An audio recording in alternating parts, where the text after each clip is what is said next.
warahmatullahi wabarakatuh. Perkenalkan, nama saya Herawati dengan NIM 2024050131168. Baik, saya dari kelas E. Saya akan membahas sedikit tentang analisis laporan keuangan. Pengertian analisis laporan keuangan merupakan salah satu cara untuk mengetahui kinerja perusahaan dalam satu periode. Oleh karena itu, sebelum kita menganalisis laporan keuangan, maka terlebih dahulu kita harus memahami hal-hal yang berkaitan dengan laporan keuangan, jenis komponen yang terkandung, tujuan maupun sifat laporan keuangan sangat penting sehingga dalam melakukan analisis itu lebih mudah untuk menginterpretasikannya. Yang kedua ada neraca. Neraca merupakan salah satu laporan keuangan terpenting bagi perusahaan. Setiap perusahaan diharuskan untuk menyajikan laporan keuangan dalam bentuk neraca. Neraca biasanya disusun pada periode tertentu, misalnya 1 tahun.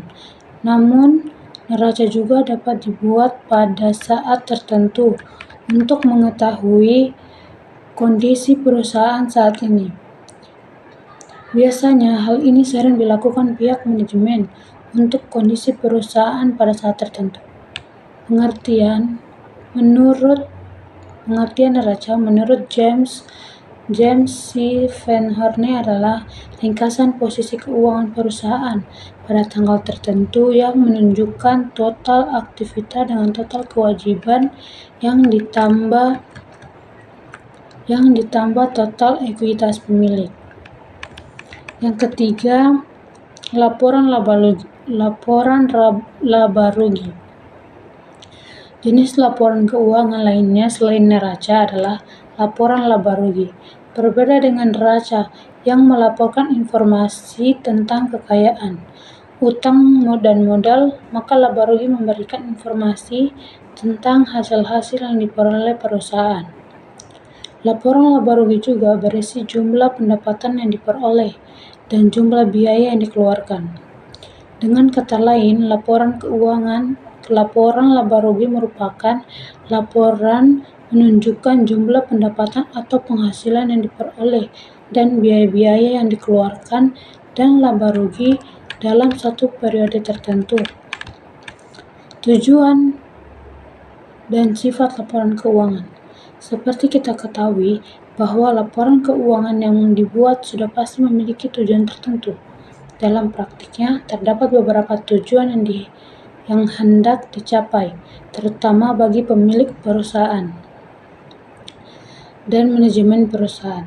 Di samping itu, tujuan laporan keuangan disusun guna memenuhi kepentingan berbagai pihak yang berkepentingan terhadap perusahaan. Dalam praktiknya, sifat laporan keuangan dibuat menjadi 2. Pertama, bersifat historis dan kedua, menyeluruh. Pengertian dari analisis laporan keuangan. Setelah laporan keuangan disusun berdasarkan data yang relevan, serta dilakukan dengan prosedur akuntansi dan penilaian yang benar, maka akan terlihat kondisi keuangan perusahaan yang sesungguhnya. Kondisi keuangan yang dimaksud adalah diketahui berapa jumlah harta atau kekayaan, serta modal atau ekuitas dalam neraca yang dimiliki. Hasil analisis laporan keuangan juga akan memberikan informasi tentang kelemahan dan kekuatan yang dimiliki perusahaan. Dengan mengetahui kelemahan ini, maka manajemen akan memperbaiki atau menutupi kelemahan tersebut. Dalam melakukan analisis laporan keuangan, perlu dilakukan secara cermat dengan menggunakan metode dan teknik analisis yang tepat, sehingga hasil yang diharapkan benar-benar tepat pula. Pengertian rasio keuangan. Menurut James C. Van Horne, rasio keuangan merupakan indeks yang menghubungkan 2 angka akuntansi dan diperoleh dengan membagi satu angka dengan angka lainnya. Rasio keuangan digunakan untuk mengevaluasi kondisi keuangan dan kinerja perusahaan. Proses dan jenis analisis laporan keuangan. Untuk melakukan analisis laporan keuangan, diperlukan metode dan teknik analisis yang tepat. Dalam praktiknya, ada dua macam analisis laporan keuangan yang tepat bisa dipakai, yaitu pertama analisis vertikal atau status. Analisis vertikal merupakan analisis yang dilakukan terhadap hanya satu periode laporan keuangan saja. Yang kedua ada analisis horizontal atau di periode. Analisis horizontal merupakan analisis yang melakukan dengan membandingkan laporan keuangan untuk beberapa periode. Selanjutnya, pembandingan rasio keuangan. Analisis laporan keuangan tidak akan berarti jika tidak ada angka pembandingan. Data pembandingan untuk rasio keuangan mutlak ada, sehingga dapat dilakukan perhitungan terhadap rasio yang dipilih. Dengan adanya data perbandingan, kita melihat angka-angka yang ditonjolkan, apakah mengalami peningkatan dari periode sebelumnya. Selanjutnya, keterbatasan rasio keuangan.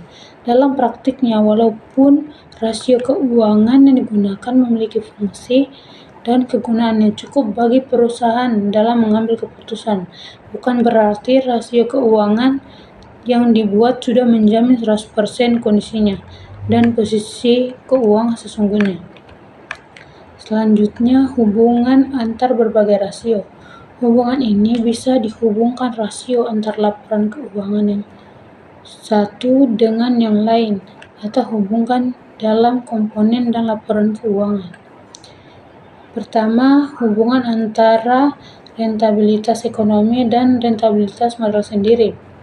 Yang kedua, hubungan antara rasio utang dengan rentabilitas modal sendiri. Misalnya, antara rentabilitas ekonomi dengan rentabilitas modal sendiri bersifat positif.